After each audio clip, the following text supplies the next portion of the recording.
explorer Raad on his continuing journey of discovery into life's challenges, opportunities, options, and all the latest and greatest things that come with getting older. The Rad Life is brought to you this week by Your Home for a Lifetime, a company dedicated to empowering you to stay safely, independently, and comfortably in your own home. And now here is your host, Raad. Mr. Paul Roberts, are you there? I am. Well, we always start the show like, where in the world is Waldo? Where in the world is Raad? Let's see. Where am I today? Today's Wednesday. Okay. Today's Wednesday. He has to ask himself. like it makes a dang difference during COVID, right? Right. Today's Wednesday. I am where I was on Tuesday, and we'll be on Thursday. Right. No, I'm actually sitting at the Center Club. I'm going to give a shout out to the Center Club in Costa Mesa, California. Okay. Wow. They have a couple of small rooms that are available for members to use. So I actually was running around in the 2 days of rain that we have in Southern California today, and decided to tuck in here and basically do the show rather than to drive to South County, which is where I have been sequestered for the better part of the last year. And can I tell you something rare about today's show?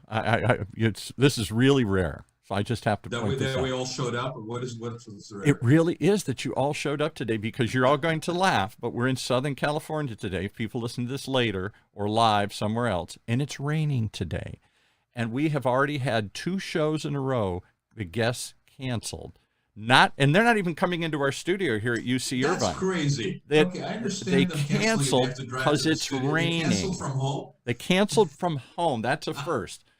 When I first moved to California, I'll just tell you real quickly, in the 80s, I came from the Midwest. We would go through hail and snow, 10 feet snowstorms. And nothing kept us from going up. School, everywhere, 80 miles. And I came to California. I had a job somewhere. I was in the entertainment industry. I was a press agent for Johnny Mathis and Anthony Quinn, all these people. And so one day I showed up, and I was the only one in the office. I said, "Where's everybody?" He said, "It's raining." I said, "Yeah, okay, so it's raining. So what? People don't go out when it rains. It's going to get sunny tomorrow. I might as well just stay home." And I've seen that my whole life out in Southern California. It rains. People just say, "Forget it. I'm going to pull up the blankets. I'm going back to bed. I'm not going to do it today." And even from home. What probably happened. They probably canceled on being on the show today because they couldn't get themselves to change out of their pajamas. I mean, I think that's really what happened. So you got 2 women to show up today here. I would have thought for sure this was a goner. It's raining. Well, had I told them that you were going to be here, I don't know. Well, that would have been the Glad case. You didn't do that here. So who did you bring with you? Welcome, ladies, or sorry, ladies, whichever way you want to look at it. Well, for the record, it's been a pleasure so far. So far. Do not encourage him, Rosemary. So far. That's what I do. I go so far, and then I cross the line. That's always it. Right? Okay, but with that being said, yes, we've called Mr. Paul Roberts the warm-up act to the Rad Life. We've called him, the poster child for baby boomers. We've called the Rad Life his personal therapy session. It is that many times. Yes. We've had a bunch of things that we've called Mr. Paul Roberts, and this experience that you guys are about to embark on over the last 6 years. But one thing I do want to say again, because we are, as of actually this month. I mean, we conceived the show in February 6 years ago. I believe this month, around the 23rd of this month, is going to be the exact day that we launched the first show. Wow. With Casey Kasem's daughter, Carrie. A shout out to her. And I had no freaking clue what I was doing. And here we are 6 years later. And they said it wouldn't last. Ha! They know. Right? Thank you, Sheri. Yeah, congratulations. Thank you and not thank you. I don't know, but it's definitely been a journey and an experience. And but that's what attracted us to this theme, Raad. I don't know. For 6 years, I still don't know if it's Raad or Rad. It's really Raad, but it's spelled Rad. I've been guessing for 6 years. So it's the Rad Life, but it's Raad. I have always been fascinated by people who live fascinating lives, and you seem to intersect with the most fascinating people. Sometimes there's sort of an overall theme. Sometimes we struggle to bring it back to the theme, but you always find a way to tie it into this universe. And after a while, people just say, "What is the show?" I said, "It's Rad's life." It's Raad's You know, life. it's almost become an adjective for people Yeah. that I know. I mean, Right. I think even Rosemary did that a couple of days ago. Didn't you do that? Like you posted something, you're like, it's the Raad life. The Raad And life. it's right. And Yeah. so good, bad, or ugly, I'm stuck with it. Explains it. Yeah. And I actually just got personalized license plates that say it are Raad life. Did you really? So why not? Yeah, of course. There's no escaping it now. Yeah. But just a real quick recap on the naming, since you brought it up, Paul, just for those who don't know, and I promise we'll get to the show, is that 6 years ago, when Paul Roberts had the misfortune of suggesting that I do a show, I went online, of course, because that's where I live, and I said, hey guys, I've got an opportunity to do a show, and what should it be called? And that was on a Friday. And by Sunday, I had 181 suggestions, and people were already chastising me for not having chosen one. Yeah, right. Okay, so we ended up with the Raad life, right? Which I always can blame my audience on Facebook for being responsible for, because that's what it ended up being. But it has been really great, and it's allowed us an opportunity to really explore. We started off with a focus on baby boomers and sort of journey of aging, right? That a lot of people in that space, and we felt that those were topics that were very personal. People were not talking about them. Certainly for me, that was the therapeutic part of the days of the show here. Yeah, right. We're all well, facing. let's keep the therapy session to a minimum today. Okay. Shall we? All right. So with that being said, we talked about a whole bunch of stuff, and some of the stuff was stuff. Some of it was very liberating. A bunch of it was encore careers. How do you focus your energy and your expertise into later, adventures later in life? We talked about real stuff, which I'm grateful for, because here I am basically dealing with things with elder parents. Yeah. Now you're in the middle of it. I had a chance to, at least on the periphery, explore prior. So what became the underlying current of the show, I think, at this point, is that we really don't shy away from conversations about things that are maybe tough. Or we talk about things in manners that you don't usually get talked about. The format is very organic. We kind of go down the rabbit holes that come up during the conversation. And one of the things that I realized over the years that we do not do as society anymore is that we do not have conversations. We don't sit down and visit.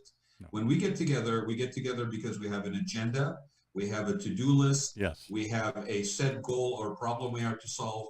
And unfortunately, what we lose in the process of that is the exploration component and discovery is the discovery component. Right. And that applies, I think, across the board, whether it's personal relationships, whether it's business relationships, and especially in an environment that's very polarized right now and very at home alone. We're all alone. Yeah, We've turned into a tribe of one. Yeah. So I'm hoping that the fact that we had to be forced into solitary confinement, if you will, over the course of the last year, gives us a new appreciation for what it means to actually come together and work towards a common cause.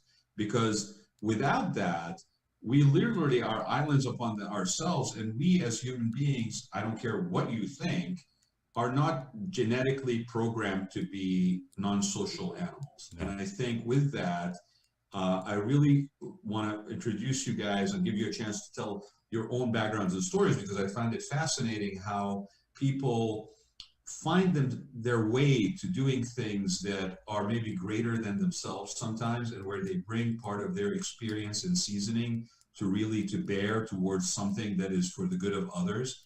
And this is a perfect example, and it's very timely. I mean, in my day job, I do commercial interior design for hotels, resorts, spas, restaurants, and we all know from doing it at that level that it's not just a space where you go eat or you get a massage. It's a business concern. It has people in it.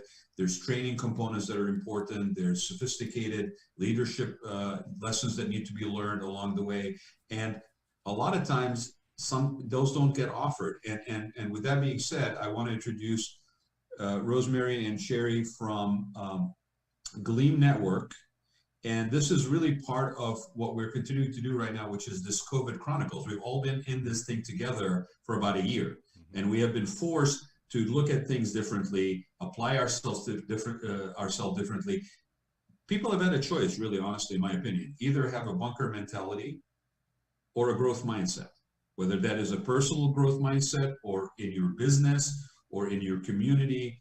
or you have a bunker mentality. And I think a lot of us basically, at least for a certain duration of time, did have to go through a bunker mentality, because this was a very shocking, jarring thing that we all experienced. But at some point we had to turn the corner. We had to basically come up with some sort of purpose for what we were doing, or reinvent what we could contribute to our own personal growth and those around us. And this is where this actually, I think, comes in very nicely, what you guys are involved with. So I'm going to turn the mics over to you guys. If you could introduce yourselves, and who do we start first? Tell us about GLEAM Network and how it came about. And I think it's a very exciting venture that you guys are on, and I really would like to share this with everyone. Who do we start with first? Sheri, if you wouldn't mind starting us off. Excellent. I'd love to. Well, we're excited to be here to talk about the GLEAM Network. We get really thrilled when somebody asks us to talk about what we love to do, and we are all volunteers. The GLEAM Network was created to take a place in time, which was a difficult situation with COVID that was affecting an entire industry, which was the restaurant and food service industry, which we all come from. And our founder, Sanjeev Razdan, also like all of us, is a longtime executive in the restaurant and food service industry. And he looked around and said, people need help. And people need help on their personal and professional development now more than ever, during COVID, during shutdowns, during a pandemic situation where the restaurant industry was particularly hard hit. A lot of restaurants were closed completely. And then, of course, when they were reopened, it was only partially. So people were either furloughed and then terminated, or they were just kind of in limbo. And of course, some of the first things that would go in the concepts that had it were things like leadership development and mentoring. And at a time that people most needed it, they had even less access to it. So when Sanjeev put together this group, he literally posted it on LinkedIn and said, I want to get together a group of volunteers to follow this passion I have to be able to make leadership development and networking accessible to everyone. And we also know, because many of us have worked in big companies, it was often at a certain level that you got access to those kinds of things. You didn't get to go to the cool conferences unless you were at a certain level. You didn't get to have the leadership development. You basically just did your job. And so his passion was around making it accessible to the underserved in our industry, and doing it at a time when people really were hurting and needed to have somebody with experience who'd been in the industry for a long time who was going to volunteer to give back and support them in a time of need. Sheri, let me just ask you this question, because it's fascinating when you stop and think about it. That kind of skill development or personal development on your career path, you're right, what only was available for people once they have achieved a certain level. And I always found it very fascinating that, especially in a hospitality environment, especially in a food and beverage environment, where you are really dependent on every single touch point that basically comes in contact with your customer as being that ambassador representation, that you did not provide that for those people that are in the front lines. I mean, it was fascinating to me that it was almost dealt with as a benefit or a reward versus a necessity of business. And here comes COVID. And just to step back for a minute, anybody who has even the slightest knowledge of food and beverage, or a lot of some of these customer service based businesses, the margins are very tight. The costs are high, margins are tight. You start getting furloughed, you start getting on hold, you start having non-ability to serve inside your place of business. It really hits you hard. There's not a lot of cushion to carry you. And that's what kind of happened. And there were really challenges happening in the economy to begin with. At COVID, here comes COVID, and it hits hard. It accelerates the process. And I go back to like 2016 when the administration changed hands, and there was this whole conversation, not relevant to food and beverage, but relevant to people being in industries that were extinct or dying, and the need to basically develop skill sets and retrain people into future industries that had future prospects. And the first thing that the administration did, almost the first thing, is they cut the training programs, which I found to be absolutely like the antithesis of what you shouldn't do, right, in the situation. So here we are, and these industries are hit hard. I mean, one of the other industries that I service is like, salons, spas, hair salons, nail salons. Those all took a hit exactly the same. They didn't have a chance to doing their services outside, that venture restaurants did. So I want you to give people a little bit of background about yourself, because I think that is amazing that an organization of this nature has been able to pull on people that have such a depth of experience to bring to bear to this. Well, my experience has been in the restaurant and food service industry, and I love this industry. I'm a 4-time CEO of restaurant chains in the category we call fast casual, between fast food and full service dining, as you know.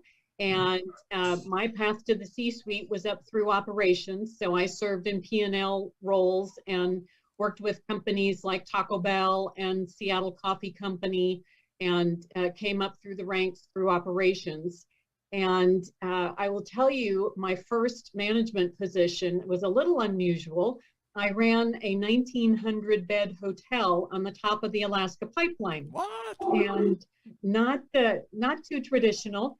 And so all union operation, where all of the oil field workers lived when they were building the Trans-Alaska pipeline. Yeah. And so that's where I got my love of the hospitality industry early on.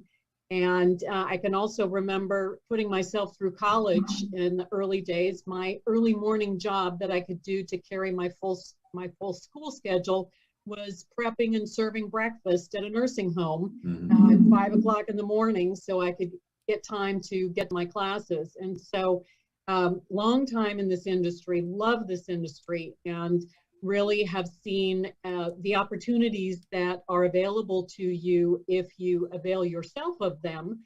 And certainly we're the second largest employer in the country in the restaurant industry. So many people that have an opportunity to be impacted. Many people, it's their first job. Many people, it's a career. And really what we're doing with GLEAM is we want to reach out to those people that are the underserved and also the underrepresented. In our industry, a lot of women in the industry, a lot of minorities. And so we certainly want to focus on providing these opportunities for leadership development to folks that may not otherwise have a chance to climb that career ladder. And we all know how important a mentor is. We've all had, we probably all say we wish we'd had them earlier, so we didn't have to go through the school of hard knocks.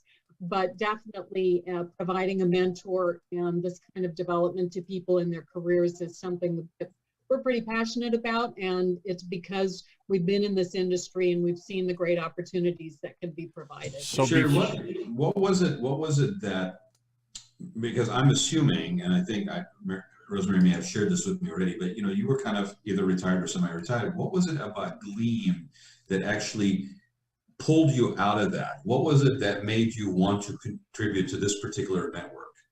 Sure. Well, I am actually a free agent CEO and have been doing board work. And what really called to me about GLEAM was this opportunity to give back directly into our industry. And knowing that it had been my career of choice and seeing so many great people along the way and realizing that not everybody got to the level that I had attained, it really gave me the chance when I saw Sanjeev's posting on LinkedIn, which was where so many of us saw it. And I said, put me in. I absolutely am excited about volunteering. And I reached out and said, how can I help? And as it turns out, now I serve as a board member and I also lead all of our mentoring programs. And it's just been so satisfying to work with an all volunteer team and people that share the same passion around helping other people and giving back in this great industry. So can we bring Rosemary? I want to ask you the same question. Yeah, let's bring Rosemary in. Yeah, give people a little bit of background about you, because I know you and I know your background is a little bit different. Although, Sheri, thank you for making the connection, by the way, before I turn to Rosemary, between the hotel side of things and even a nursing home.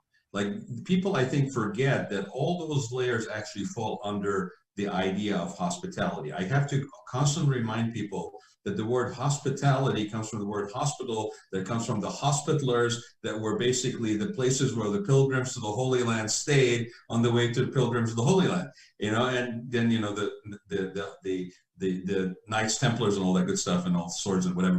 But the point is that whether, and I'm working on like an 80,000 square foot, three-story, 122 bed memory care right now, and bringing in 20 years of hospitality experience in how that basically gets done, and how through design you encourage mobility that's independently driven, you encourage, memory and relocation.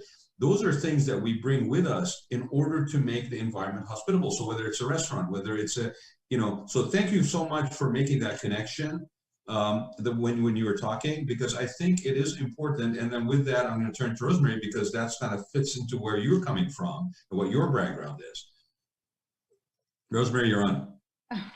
Well, I saw a post on LinkedIn, much like many other people that joined GLEAM, and this is how quickly and how powerfully the word and the vision of GLEAM Network spread, is that I knew someone who knew someone who knew someone who knew Sanjeev.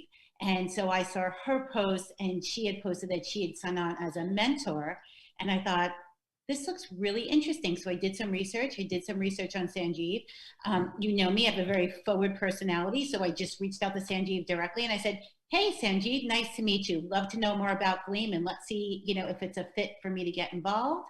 I had a conversation with him, and I loved the vision of it and what they were doing and how they were impacting an industry that has really given me so much in my career. And so talk about a little bit of that background, Rosemary, yeah, because I think it gives perspective to people that are hearing you. So, I've been in marketing for almost 20 years now, and I started my marketing career in the music industry, but I had a career pivot early on in life. So what most people don't know is I started my career as a certified pastry chef, and then I became an executive chef at the ripe age of 24 years old. So at 24 years old, I was running a team of 40 plus. You talk about underserved communities. I had a team of 4 males under me. For some reason, this particular organization did not hire too many females. They were servers only, no one in the kitchens. So I had a team of 44 males under me. And after a year of working 15 hours a day, I needed to kind of throw in my apron and do private catering. Mm-hmm. Before I had a burnout before the age of 25 years old, and I recognized that. So being that I was in the LA market, I had a lot of Hollywood Hills celebrity clientele. So I started private catering, and that's how I got into the music industry, because I teamed up with a gentleman who had a group of live music venues mm-hmm. that I would book events and cater them for. And then I recognized that his venues needed some love. I had no idea what PR campaigns were, marketing campaigns, but I brought life to them. I created these really unique events. I created partnerships with all the record labels. 3 years in, I decided music industry was not for me, and I made the move to Miami. And I naturally went back to an industry that I loved, which was the restaurant industry. Mm-hmm. And early on in my career, I started my culinary career in New York City. So I had the fortune of working with Drew Nearport. So I worked with Tribeca Grill and Nobu, and I got to hang out with chefs like David Burke. And, at 19, 20 years old, going to these restaurant openings with these rock star chefs, I thought I was the coolest person in the world and the luckiest person in the world. And I just fell in love with the hospitality industry. So now in my own firm, we spend a lot of time in the hospitality space. We also focus on technology that surrounds the hospitality space as well.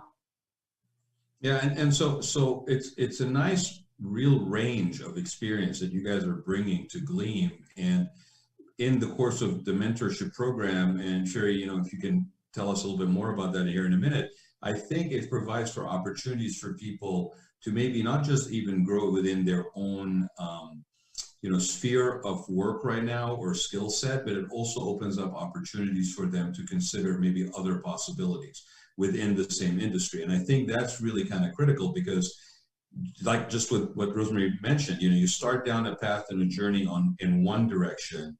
And then if you're open to receive, you find yourself maybe in a situation where the road leads you in areas that are both exciting and challenging, and it pushes you to excel, and you find things about yourself as part of that journey that really make it even multi-layered meaningful, I find. So the fact that you have mentors that are diverse and multifaceted versus ones that are just going to sit down and deal with one thing. We're going to talk about the menu development, or we're going to talk about, I think that really makes for a very rich environment. So it sounds really, really like people are very fortunate to have the likes of you involved with this network, because it doesn't also happen a lot, to be honest with you. It tends to be very task-oriented sometimes. So let's talk about the mentorship programs a little bit more, Sheri. So share a little bit of that with us. Sure. So we have already, in less than a year, we're a startup nonprofit. So it's always amazing to us to think about, with all volunteer teams, how much we've been able to accomplish in less than a year. So as it relates to the mentor programs, we have already over 200 people that have participated as mentors and mentees. And we have 3 different programs. We have an industry student mentor program that's focused on those that are pursuing a career through college education. And that's a program that we have currently that we've just finished a pilot of. And then we have 2 what we'll call traditional programs. One is for the group we call emerging leaders, which are people that are in the restaurant and food service industry that are either at the restaurant support center or headquarters as professionals or managers early in their careers, or they're out in the field, as we call it, and they're above restaurant leaders, so area managers or area directors in those kinds of levels of multi-unit leadership. And so they're the ones that would be served by our emerging leader program. And then we also have an executive program, because we're trying very hard to continue to expand the numbers the higher you go up in the funnel. On the career ladder. And so we've got a program for emerging executives, which would be directors and above, maybe vice presidents. Maybe they're already in the C-suite, but they want to attain the highest level. And so those folks are mentored by executives in the industry today who are giving back their time to be mentors. And we've really been able to put together a program that I think is very compelling. It's a 6-month program. We ask that people commit an hour a month, but being from the restaurant and food service industry, we're all overachievers. So we know that our mentors and our mentees give it much more than an hour a month, but it's really driven by the mentee. They lead the time, they lead the schedule, they lead the topics, and we ask them to come up with something we call the one big thing, so we can make sure that as true restaurateurs and leaders that we're focusing on something that has quantifiable and measurable results. And we really want to make sure that our mentees are focused on something that they really want to accomplish. Well, and quantifiable and measurable is huge. I mean, I've been involved in a lot of nonprofits, and I think just from a practicality perspective, if you focus on that is from the beginning and you put in the tools and benchmarks to achieve that ability, then you are better suited to grow your programs, because without that quantifiable, measurable thing, just like in business, I mean, you can't really, you can claim all you want, but at some point somebody's going to call you on it and say, well, show me what your positive impact is. Show me what your social impact is. You are a nonprofit that's been around for a year, so technically you may not have a lot of success stories that are already out there and applying, that's coming, that's built into the system, but you have to have something that you can basically point people to, especially including, actually I should say, people that you're asking to be part of the mentorship program. So that's really smart, a smart way to basically structure it. Are you looking for any particular skill sets? I know you've got a program that's already going on. You got one that's coming up that's launching. Do you have any particular needs relevant to the mentorship, or people with certain skill sets or backgrounds that we want to basically make sure we mention here? It's a great question. Actually, as you said earlier, the fact is with a mentor, you can also explore things that maybe you haven't had in your past. So the more well-rounded individuals are as mentors, the better. The longer experience they have in the industry.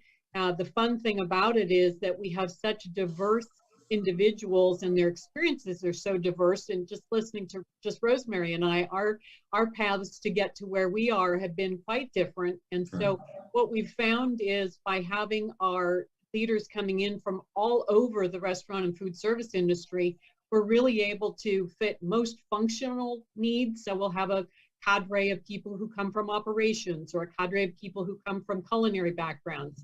And what we found is that it's really great to match these mentees with some very experienced mentors that will push them, and to your point, will also help them work against something that is really actionable. You know, we use SMART goals and we focus on that one big thing so that at the end of the 6 months, people can say, wow, I really was able to accomplish what I set out to do, because a mentor will also help push and guide and stretch those mentees and help them to think perhaps in new ways about their abilities and their experiences and what they can bring to bear in the future. Well, I will offer this right here on the air. Like, I think that, and again, sometimes it's kind of funny that I have to remind people of this, is these services occur in a physical environment. Okay, they actually take place in a physical place. You know, yes, there's deliveries, and that's in a growing sector of the business, what have you. Especially in even prior to COVID, there were certain things. I tell people my background prior to interior design is I have an undergrad in economics and a master's in marketing at the Drucker Center. So it tends to be a right brain, left brain. It tends to be very quantifiable, measurable. It has to be a return on investment, ROIs, revenue maximization, you name it, right? And then people are like, well, what's that got to do with color? It's like, we'll get there, but this has to be built in as well, right? Because if you're not factoring this in and then you're building a stage upon which to perform your business that allows you to succeed, you're wasting money and time and energy. Go find yourself a fishing pole and go by the water. I mean, like, there's other ways to spend time. So I have to always remind people that these things have to take place in an environment that's tailored to allow for the success to happen. You can have all the training in the world, you can have all the promotional marketing material in the world, but if there's no consistency from a brand and unique value proposition that you are offering to be competitive from day one touch point all the way through to follow up and return business, you are missing a lot of opportunities along the way that your competitor will basically take you down for. And if you're a small business or you're a multi-chain business, it doesn't matter. The degree of sophistication is necessary regardless if it's your mom and pop place or it's the 12th one that you're opening out of a chain in a region. One of the things that what I'm saying right now is I'm offering that if there is a value in that, and I think after COVID, it's actually even more critically important, because now you layer onto it things like, does the fact that I have invested in a quantifiable, measurable air purification system that I can say fully supported by data that captures 99% of particles, will that make for a more safe environment that somebody feels trustworthy for them to come in and spend their time and spend their money? Is that going to be a competitive edge to somebody who doesn't do that? Water quality, the fact that, I see restaurants that are 5-star that are putting up, plexiglass, or not even plexiglass, corrugated plastic from Home Depot as separation screens, depletes and dilutes their brand and standing in the market.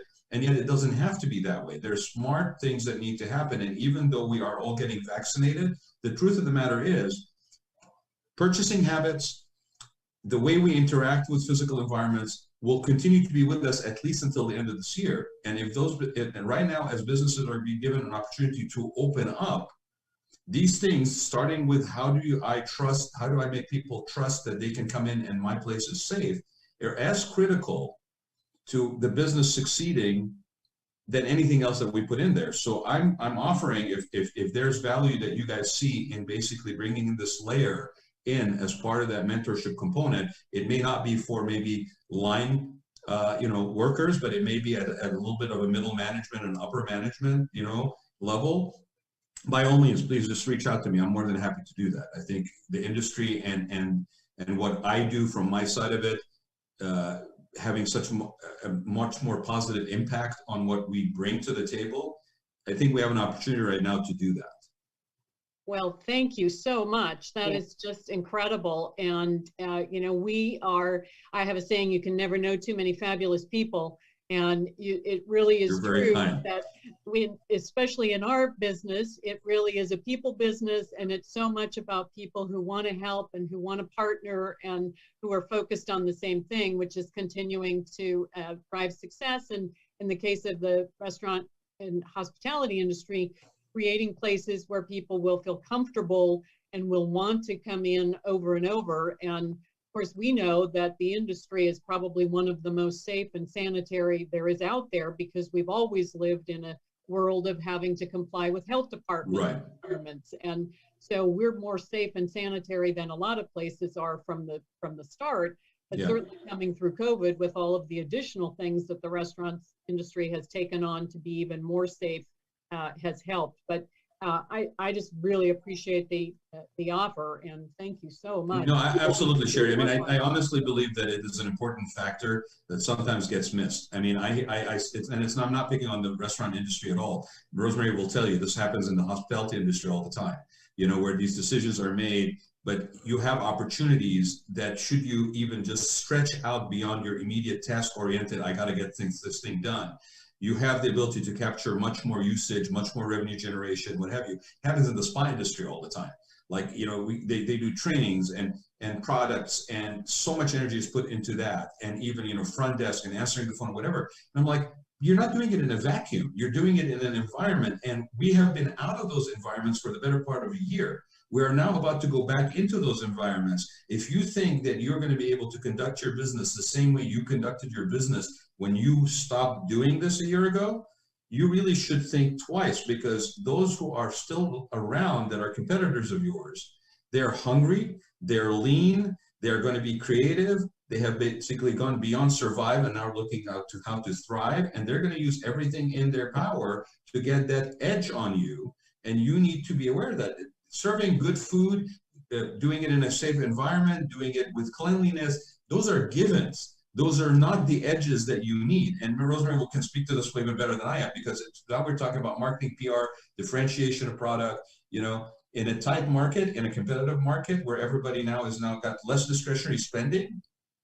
I mean, that has to be part of that mentorship as well, because if you're training people to be sophisticated in how to basically not only survive, but thrive, those are weapons that you got to arm them with. But you brought up a good point, Raad. It's the restaurant industry has evolved so much. If you look at what's going on in the technology space, in the supplier space, in the delivery space. So, you know, when we look for both mentors and mentees, as Sheri said, we really do look for well-rounded individuals that could help our mentees come up the ladder, because we've just evolved so much and we've grown so much. You know, we've come a long way of just, you serve good food and that's it.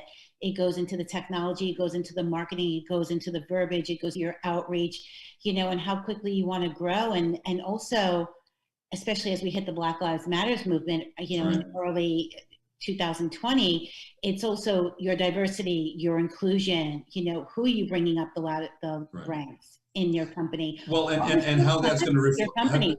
And how that's going to reflect on how you are perceived. I mean, like it or not, we live in a visual world, right? I mean, I remember, Rosemary knows this, when March came around last year, I basically said, okay, I'm not going to go sell somebody on a house portal furniture or tell somebody that is barely opening their doors, hey, let's remodel your space. If they got deep pockets, they're taking advantage of that downtime and doing that. But it's not like, things have changed. So I basically tried to find ways to be relevant. So we started doing this show a lot more. We started developing other people's shows, giving them a voice. And I set up a mask company. And of course, masks last year was a controversial issue. I mean, you know, if you wore the mask around the wrong person, you could get slugged, right? And if you didn't wear it around the right person, they would basically accuse you for why didn't you care enough about them? So it was a controversial issue. We did masks. We did them as a custom tailored opportunity because we wanted to channel people that were in the custom tailored business that were not working and give them a different product to do, right? It was a complete departure from what I have been selling for 20 years, which is proposals. Now I had a widget that I was basically selling, I had a product that I was selling. And what happened with that is it opened up another opportunity to talk about things. I ended up teaming up with people that I would have never had a connection with, that were on the local level, whether it's municipality or local government, policy kind of thing, right? Some of them I was actually even at odds with a year prior on something. So we found common ground. The reason why I'm mentioning this is when it came to restaurants or clients that I was advising, and we were already in the midst of it, I basically said, look, I may have a different take on why you should wear a mask and that it's a responsible action that you take or not. But here's the truth. The truth is, if you want people to come into your business, people that are scared and worried about their safety, you got to find ways to basically indicate as quickly as possible and possibly visually, immediately, without even saying a word, that you care and this is safe. So put on a friggin' mask, whether you believe in it or not, because the impression that you are going to give is one that is going to be positive for that person that's worried and doesn't want to leave the house. So we have to also be very cognizant, to Rosemary's point, that we live in this environment that not only is visual, it's viral, it's quick moving, you have to be fast on your feet, and whether you're that person that is dealing with a situation that just occurred in your restaurant or your place of business from a customer that's dissatisfied, or an interaction between two people that have a different point of view on masks, or if you're in a management position and you have to like literally pivot that week because something happened that you have to react to, those situations are either challenges or they are opportunities. They could actually totally launch your business as being in the spotlight in the positive way if you are actually sophisticated enough to recognize it. So those muscles are, I think, something that sometimes in the service industries, we fall into this quagmire of, well, this is what we have done for the last 20 years. Guess what? We can't afford that anymore coming out of COVID. Yeah, no, you're absolutely right. But I also think as we go through this and we're developing leaders, and not that we want people to leave the hospitality industry or the restaurant industry, but this sets the standard for a lot of other careers in your Absolutely. job. You know, you start off, I always say, just like some countries make you go to the army make you serve in the army for a year, everyone should work in the hospitality and restaurant industry for at least a year of their lives, because it teaches you how to take care of clients better. It teaches you how to develop leaders better. It teaches you how to engage with strangers better, which is something, a trait that I think we've all kind of lost a little bit in the age of technology, but it really teaches you how to constantly engage and making sure that everyone around you is having a good time or having a great experience and developing experiences. And that could excel you in life, later in life, so much. Yeah, we're getting close to the hour, guys, and you sent me something, Rosemary, that said, moment never to be forgotten in your notes, and you were talking about, the Sanjeev and everyone needs a mentor and all this stuff. I want you guys to take the last few minutes that we have and genuinely just share, where do you see this organization going? Where do you see the future of this? I mean, you're launching mentorship programs. You touched on it a little bit, Rosemary, just now. Like, the impact that this is going to have is not limited to the food and beverage industry. You are developing. I hate to use the word leader because it assumes that they have to be a head of an organization. You're developing people into being more full-rounded, regardless what they pursue. And that is a gift that they will take with them, regardless whether they're in their food and beverage or not. And I can see it from the two of you just interacting with you guys via Zoom, that is part of what encourages you to be involved in this. So talk about what your future, either aspirations or what you already guys know is coming through GLEAM that you would like to share with everybody. Yeah, so Sheri, I'm going to start off and then I'm going to have you jump in, but we have some pretty bold goals. One, we do want to be global. So right now we're US, Canada only, but we're launching our first India chapter beginning of Q2. We have just launched a tech platform, which at the very beginning of GLEAM, as we were a baby startup, we hand matched mentors and mentees pretty much over a kitchen table, but we just launched a technology platform with built-in AI that automatically matches our mentors and mentees. So, we'll increase it for each quarter that we launch a new program, but we want to be at 500 mentors and mentees by the end of the year. And bringing on some more sponsors and partners to help us grow. We have some great partners already. We have Bluestone Lane Coffee, which they've just been wonderful, and they've actually teamed up with us to help build their own diversity program, which they've spent a lot of effort, energy, and money into. Yeah. We have this wonderful company called Pop Menu, and they've just built this. They're in the process of building a whole tech platform website for us, all pro bono. and they didn't even want to hear sponsorship, like what they were going to get out of it. They just said, I'll do it, whatever Right. you need. And so we're really looking for more partners to help us grow globally. And then Sheri, I'll let you talk about the future programs. Sure. Well, you mentioned about our mentoring technology platform that we're just adopting, which will help us to be able to scale the program. And we're looking at bringing on specific programs, mentoring programs for women, for people of color, again, as we try to address the gaps in a lot of our underserved and underrepresented communities. We want to provide programming specifically for them. So we think that'll help. We also do a program that we call learning circles, whereas our mentoring programs are one-to-one. We do learning circles with subject matter experts in our industry who will come and do a session for 10 or a dozen or 15 people, small group discussion session for 75 minutes, and give people access to executives and leaders in our industry around specific topics, which is also the kind of things that a lot of our mentoring participants have said they're areas that they want to focus on or get more experience in. So we use the learning circles. And we're just about to kick off a program this summer that is a career acceleration program that's focused on our hourly employees. Again, we want to continue to help people at the earliest parts of their careers to get in and be successful and move up the ladder if that's what they want to do by providing these various programs. Well, I'll say this, ladies. I think you may have started, and this is just a feeling, but I think you may have started this in a food and beverage sector, but I honestly see how its applicability can go way beyond, at least in the hospitality sector and all the layers that are involved. I think you could even expand this in terms of mentorship, and if the idea is to be sort of more wide and layered in terms of the quality of your mentors, I think that kind of stuff, you know, you have it in like things like SCORE, you have it in some of these organizations that are out there that provide it, but the fact that it's anchored around an industry, it's anchored around sort of a fellowship, if you will, right? I think makes it very strong versus it's just wide open. But I honestly believe this could easily go beyond food and beverage. It could go into, you know, guest room services. It could go into back of house, front desk. It could go into, you know, amenity services. And we all know this, right?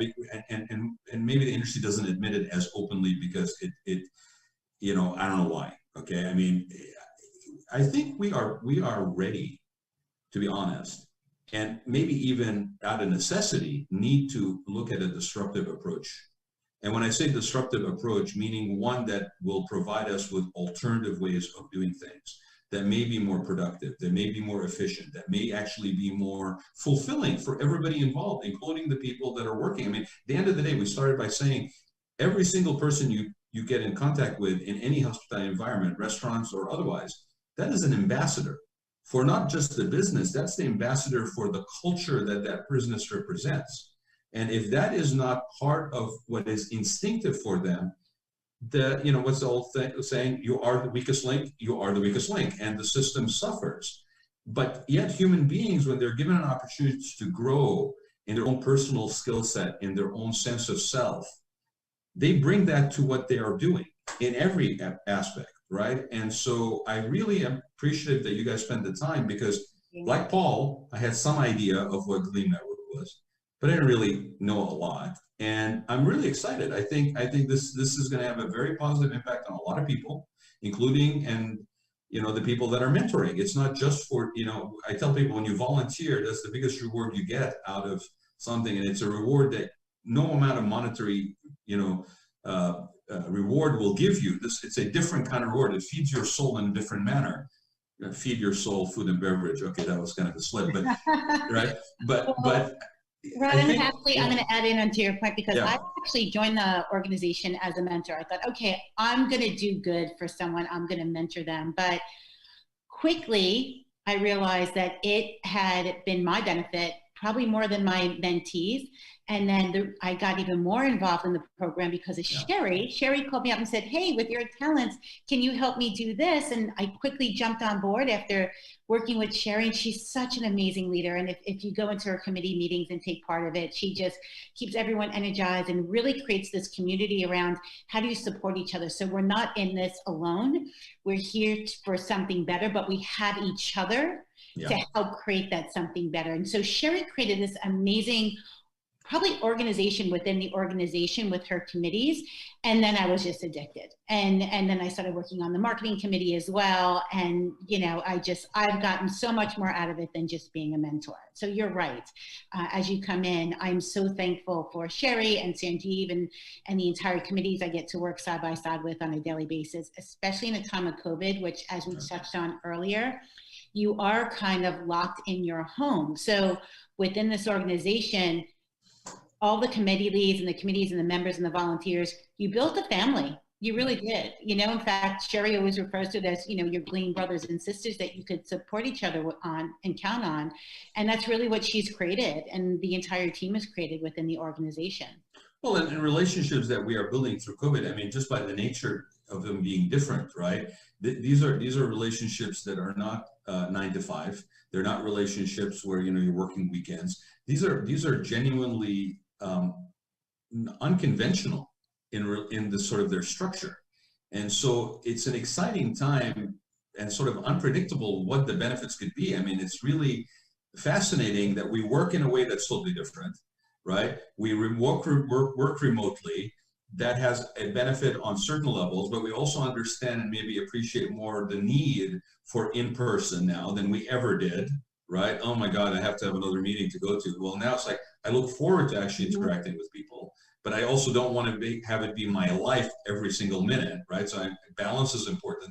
All of these things are really interesting. And then what I'm getting from you guys, which I think is a very great bonus for mentorship, is inspiration. I mean, if you can inspire a person to actually, through the course of mentoring, I used to teach design classes, and I got to tell you, I missed the heck out of that because you really have an opportunity not only to test truthfully, not only your knowledge, but your ability to convey it to other people, right? Which makes it a living thing that goes on beyond you. It's bigger than who you are.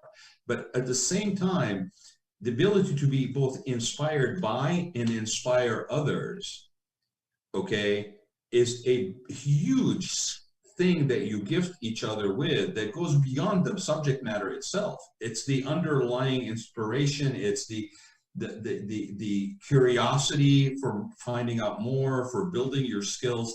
And that's what I'm getting from you guys through this organization. And I really appreciate it because it's rare. It really is. It tends to be more task oriented. This is more inspiration oriented. So I thank you for letting me gleam what GLEAM is all about. Well, we're still taking applications for the next week and a half, correct, Sheri? That's correct, till the 12th.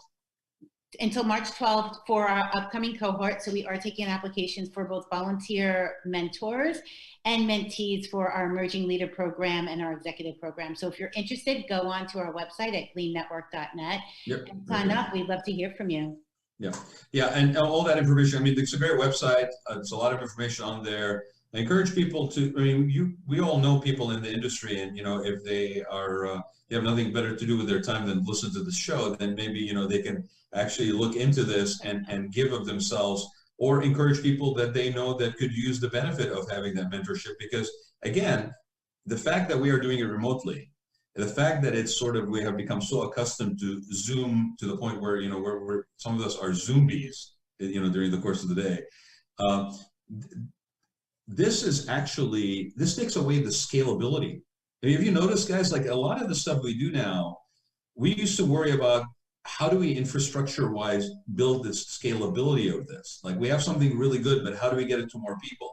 Well, because of this sort of challenge of having to basically work remotely and get so accustomed to Zoom, we now can take something like this and have it really have a wide-ranging impact, both in terms of mentors that get involved. There's no limitation to physicality. I don't have to worry about geography anymore as far as limitations. I can have somebody, you know, from the Netherlands mentoring somebody from India. I mean, there's no limitations anymore.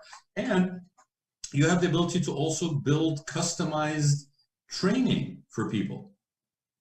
It's not about, I got to find somebody who's good at front of house that happens to be in the area where this particular person needs to be mentored. No, it can be anywhere. Just figure out the time zones. That's all you have to do. So it's really an exciting time for something like this. I'm really grateful that you guys shared it with us, and thank you for taking the time to be here. And again, I will restate that if you feel like there's any benefit for the skill sets that I may be able to bring this, please reach out to me. I'm more than happy to participate in this. It's really exciting. Thank you. We appreciate that. Absolutely. And thank you for having us on today. It's been my pleasure. Great to chat with you, Raad. Yeah, always great, Rosemary, to connect, and keep doing the good work, ladies. And Sheri, it's a pleasure to meet you. I'm sure we will be in touch again. We'll look forward to that. Absolutely. Thank you so much. Thank you, ladies. Thanks, Paul, for letting us run over as usual. Bye, Paul. Take care. Bye-bye, everybody. Great stuff. Bye-bye. Talk to y'all later. Bye-bye.